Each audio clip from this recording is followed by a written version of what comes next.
प्रिय छात्रों, देखिए आज कक्षा नवम का ये आपका पहला चैप्टर है वास्तविक संख्याएं। मैं आपको शुरू से लेकर के अंत तक सारे चैप्टर्स व्याख्या सहित जो परिभाषा है, संबंधित परिभाषा और उसी से संबंधित जो भी समस्याएं हैं सारी बताऊंगा। और जो पहला चैप्टर है आपका वास्तविक संख्या, तो सर्वप्रथम हम लोग यह जानेंगे कि संख्याओं के कितने प्रकार होते हैं, उसको समझना अति आवश्यक है। तो जैसा देखेंगे कि संख्याओं के प्रकार के अंतर्गत सबसे पहली संख्या होती है प्राकृत संख्या, जिसको हम लोग नेचुरल नंबर बोलते हैं। तो यहाँ से प्राकृत संख्या, तो बेटा देखिए इसको हम नेचुरल नंबर भी कहा जाता है। जो संख्याएं हम लोग 1 2 3 4 5 जैसी ये है संख्या 1 2 3, ये आपके अप टू इनफाइनाइट तक जितनी संख्याएं होती हैं यह है आपकी प्राकृत संख्याएं कहलाती हैं। और इन संख्याओं को कैपिटल एन, क्योंकि नेचुरल नंबर होता है तो उसका पहला लेटर जो एन है से प्रदर्शित किया जाता है, से प्रदर्शित किया जाता है ये सब आप लोग जानते हैं। वन आपका एक गॉड गिफ्टेड नंबर है जिसको प्रकृति का हर एक जीव जानता है। जैसे मैं साधारण सा मान लीजिए कि कोई चिड़िया का एक अंडा अगर गायब हो जाता है, टूट जाता है, क्षतिग्रस्त हो जाता है, या फिर जैसे कि बिल्ली है उसका एक बच्चा अगर गायब हो जाए तो उन्हें तुरंत आभास हो जाता है कि इनमें से कोई कम है। तो वन का आभास प्रकृति का हर एक जीव जंतु भी जानता है। इस वजह से वन को हम लोग नेचुरल गॉड गिफ्टेड नंबर कहा जाता है। और दूसरी संख्या होती है आपकी जैसे पूर्ण संख्याएं। दूसरी संख्या आपकी पूर्ण संख्या।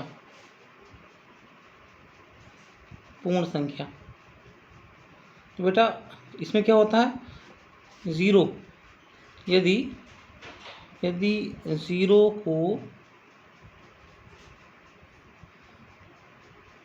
प्राकृत संख्या के साथ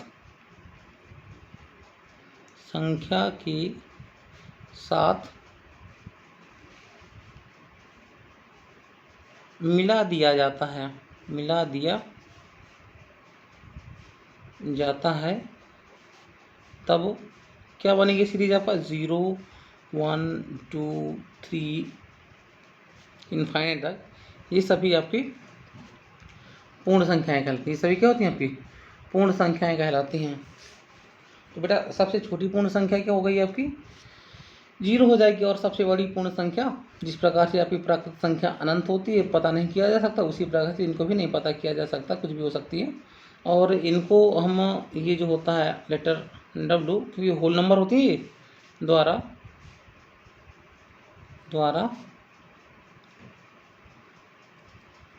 प्रदर्शित किया जाता है।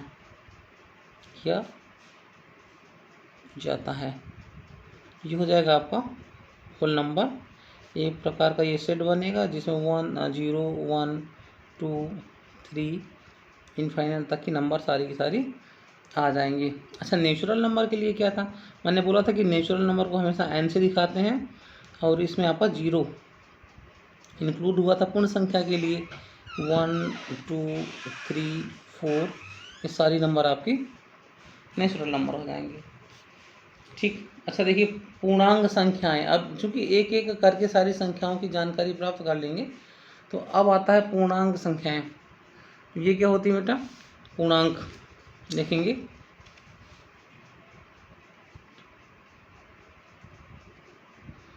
पूर्णांक संख्याएं, अच्छा इनमें देखिए इसको बोला जाता है इंटीजर्स। ये होते हैं आपके इंटीजर। तो ये क्या होता है बेटा, पूर्णांक आपके 3 प्रकार के, मूलतः 3 प्रकार के। कौन कौन से, तो ये आपका मान लीजिए इधर यह है ऋण पूर्णांक, ये हो जाएगा आपका ऋण पूर्णांक। ये नेगेटिव इंटीजर बोल देंगे इन्हें, इंटीजर। ये हो जाएगा आपका ऋण पूर्णांक। इसमें कौन से नंबर आएंगे भाई, ये हो जाएगा आपका -1 है, -2 है, -3 है, ये सारे के सारे माइनस की संख्याएं आपकी ऋण पूर्णांक हो जाएंगी। बीच में आता है बेटा आपका शून्य पूर्णांक, होता है जीरो इंटीजर, तो इसमें केवल और केवल जीरो ही आएगा। और जो तीसरा टाइप हो जाएगा वो हो जाएगा आपका पॉजिटिव इंटीजर, या इसे बोलेंगे धन पूर्णांक। क्या बेटा?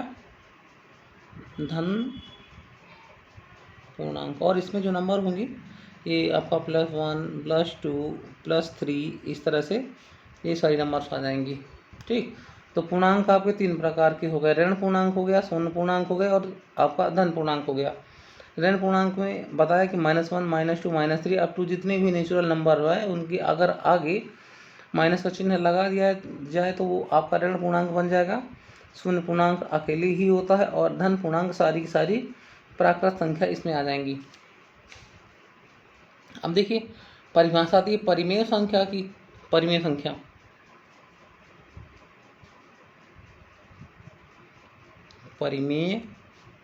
संख्या तो देखो बेटा इसमें होता क्या है कि देखेंगे वह संख्या जो P/Q यानी ये अंश और हर P/Q के रूप में लिखी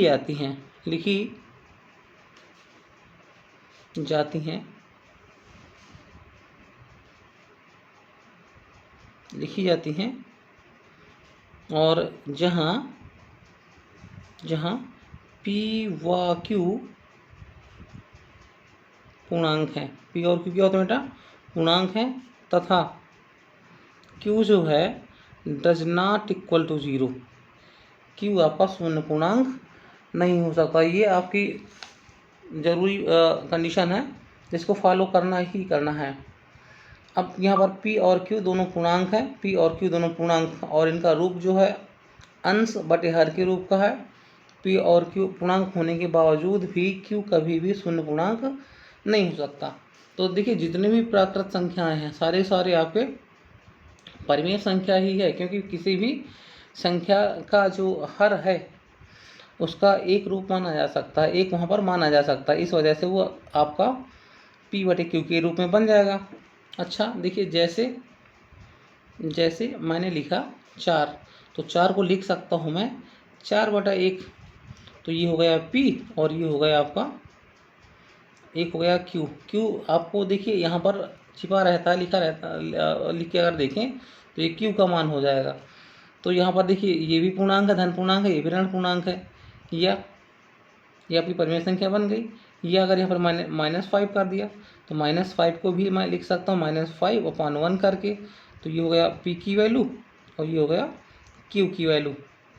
ठीक, तो P/Q अंश बटे हर के रूप में, जहाँ पर P और Q दोनों पूर्णांक हैं, ये भी आ गया। हाँ, जो एक रिस्ट्रिक्शन दी गई थी वो ये दी गई थी कि Q आपका कभी भी शून्य पूर्णांक के बराबर नहीं हो सकता। जैसे मैंने यहाँ पर 4/0 कर दूँ तो ये आपका परिमेय संख्या नहीं है, ये फिर अपरिमेय में जाएगा, अपरिमेय संख्या हो जाएगी भाई, क्योंकि अनंत के बराबर आएगा, अनंत आपका अपरिमित रहता है। तो ये आपका परिमेय नहीं है। ठीक, क्यों? क्योंकि जो आपका अंश बटे हर P/Q की वैल्यू क्या आ गई है? 0, जबकि कंडीशन यह थी कि अगर कोई संख्या परिमेय संख्या है तो Q का मान कभी भी शून्य के बराबर नहीं होना चाहिए। इस वजह से ये आपका परिमेय संख्या नहीं होगी। अच्छा देखिए जैसे यहाँ पर है बेटा, ध्यान देंगे कि जैसे मैंने यहाँ पर लिखा पाई क्या है? ध्यान देंगे ये एक कांस्टेंट है। अब इसका मान अगर हमने रख दिया 22/7, इसका मान अगर मैंने क्या कर दिया 22/7, तो 22 आपका धन पूर्णांक, 7 ये भी आपका धन पूर्णांक है, तो P/Q के रूप का हो गया, P/Q के रूप का हो गया। जहाँ आपका जो Q है वो आपके 0 के बराबर भी नहीं है, इस वजह से ये क्या हो गया? परिमेय संख्या है, परिमेय संख्या है। अच्छा अब देखिए अगर देखिए मैंने ये कंडीशन कब बताई? जब आपका पाई का मान 22/7 होता है तो। ठीक, और अगर सिर्फ पाई आए तो पाई होता क्या है बेटा कि अगर किसी भी वृत्त, जैसे वृत्त है मेरे पास, इसकी मैं अगर परिधि निकालता हूँ, परिधि, ठीक, वृत्त की अगर मैं परिधि निकालता हूँ तो ये जो परिधि क्या है, वृत्तीय पथ, एक प्रकार का ऐसा वृत्तीय पथ है जिसकी एक निश्चित बिंदु से दूरी क्या है, समान दूरी है। इस वृत्तीय पथ पर स्थित प्रत्येक बिंदु समान दूरी पर है, ये आपकी वृत्त की परिभाषा के अनुसार। तो ये जो वृत्तीय पथ है इसकी जो लंबाई है उसी को परिधि कहा जाता है। परिधि को हम लोग सरकमफ्रेंस यानी सी से शो करते हैं, ये आपका 2πr के बराबर होता है, या फिर इसी को बोलते हैं pi into D. D means हो गया डायमीटर, ठीक। डायमीटर क्या होता है भाई, किसी वृत्त के केंद्र से होकर जाने वाली जीवा, जो कि सबसे बड़ी जीवा मानी जाती है। तो यहाँ पर ये जो मेरा पाई है, तो पाई क्या है बेटा, ये हो जाएगा C/D, C/D, मैंने स्मॉल डी लिया है यहाँ पर, तो C/D हुआ। यानी कि वृत्त की परिधि में अगर हम उसके व्यास से भाग दे दें तो जो मान आएगा वह आपका पाई होता है। तो बेटा ये आप प्रायोगिक मान है, प्रयोग करके देख भी सकते हैं कि यहाँ पर इस कंडीशन में अगर आप प्रयोग करके देखेंगे तो पाई का जो भी मान आएगा वह आपकी अपरिमेय संख्या होती है, और उसी, चूँकि गणितज्ञों ने अपना पूरा प्रयास किया इस पाई के लिए, कई अंकों तक मान निकाले, लेकिन 6 अंक के बाद, जैसे 22/7 जो लिया है, 4-6 अंकों के बाद इसकी पुनरावृत्ति होने लगती है। इस वजह से ये मान हमने मान रखा कि ये हो गया आपका परिमेय। और ये जो मान यहाँ पर 22 ये C/D है कि किसी वृत्त की परिधि में अगर व्यास से भाग दिया जाए तो ये आपका जो C/D की वैल्यू है, तो C/D क्या है बेटा, आपका अपरिमेय संख्या है। अगर सिंगल पाई आता है वो आपकी अपरिमेय संख्या क्या होती है, जो कि परिमेय नहीं होती। अर्थात अगर हम संख्याओं का भाग देखें तो हर भाग देने की जो प्रक्रिया, हर एक अंक के बाद जो दूसरा नया अंक आएगा वह परिवर्तित अंक आएगा, कुल मिला के उसमें रिपीटेशन नहीं होने वाला, ठीक। तो मैंने आपको पाई बताया, पाई आपका अपरिमेय है, जबकि पाई का जो मान 22/7 है वह आपका परिमेय संख्या है। इस बात को ध्यान देंगे, ठीक। और देखिए अब बात आती है वास्तविक संख्याओं की भाई। तो वास्तविक संख्याएं क्या है, वह संख्या यानी रियल नंबर, वह संख्या होती हैं जिनका हम अपने जोड़ने घटाने में, ठीक, प्रयोग करते हैं। जिन संख्याओं को हम प्रयोग करते हैं वो सारी की सारी संख्याएं की वास्तविक संख्याएं हो जाती हैं। देखिए भाई, वास्तविक संख्या यानी रियल नंबर, वास्तविक संख्या, ठीक। तो वह संख्या जिनका प्रयोग,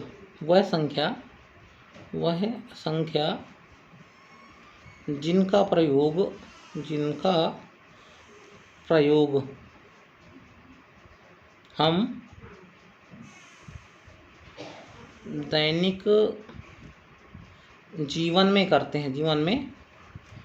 हैं। बेटा देखिए, संख्याएं मूलतः 2 प्रकार की ली गई हैं। चूँकि आप आउट ऑफ सिलेबस की बात मैं करने जा रहा हूँ, अभी थोड़ा सा बता दूँ।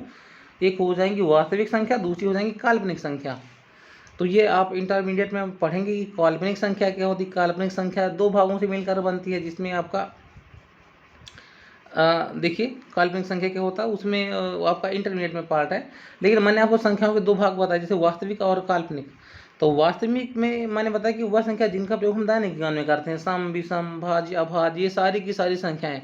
सिर्फ काल्पनिक वह संख्या जो कि ऋणात्मक संख्या वर्गमूल के अंदर होती है, ठीक। विस्तृत जानकारी आपको 11 वाली वीडियो में मिल जाएगा। तो उनको छोड़ करके, जो कि ऋणात्मक संख्या वर्गमूल के अंदर होती है, उन संख्याओं को छोड़ कर जितने भी प्रकार की संख्याएं होती हैं वह सारी संख्या आपकी वास्तविक संख्या होती हैं, ठीक। जैसे सम, विषम, भाज्य, अभाज्य, आपके परिमेय, अपरिमेय और प्राकृत, अपराकृत, जो भी है आपका सारा का सारा आपके वास्तविक संख्या के अंतर्गत ही आता है। सिर्फ विशेष स्थान दिया गया है इस सेट से इमेजनरी यानी काल्पनिक संख्याओं के लिए, ठीक। तो ये सारी की सारी संख्याएं आप जान चुके हैं, मैं आपको ऊपर परिभाषित कर चुका हूँ। अब मैं आपको अपने नेक्स्ट वीडियो में संख्या रेखा क्या होती है, उस पर हम कैसे संख्याओं के, अपरिमेय संख्याओं के मान ज्ञात करते हैं, और अशांत आवर्ती दशमलव, ठीक, इन संख्याओं का अध्ययन करेंगे। तो मेरे चैनल को नई जानकारी प्राप्त करने के लिए कि नया वीडियो आपके लिए कितना उपयोगी है जानने के लिए, इस चैनल को प्लीज़ सब्सक्राइब कर दीजिए। और आपको 9th 10th 11th 12th सारे के सारे वीडियो इसी चैनल पर उपलब्ध हो जाएंगे। धन्यवाद।